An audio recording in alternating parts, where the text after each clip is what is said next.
a diagnosis of multiple myeloma raises many questions. Here's what this blood cancer is and how doctors treat it today. Myeloma is a cancer of plasma cells, white blood cells that normally live in the bone marrow and make antibodies.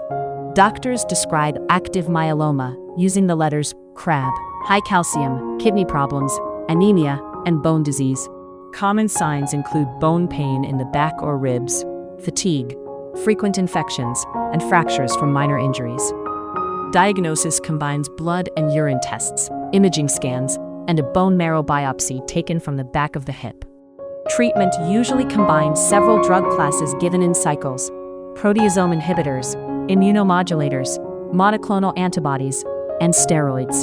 For patients who are fit enough, an autologous stem cell transplant uses your own collected stem cells to rebuild bone marrow after high-dose chemotherapy. Blood counts stay low for 2 to 3 weeks after transplant. Most patients recover normal energy over several months. After intensive treatment, most people continue on maintenance therapy, often a lower-dose oral medication, to keep the disease suppressed.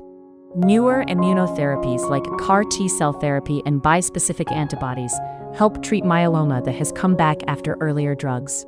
Supportive care runs alongside treatment: bone-strengthening medicines, vaccinations, kidney protection, and pain management.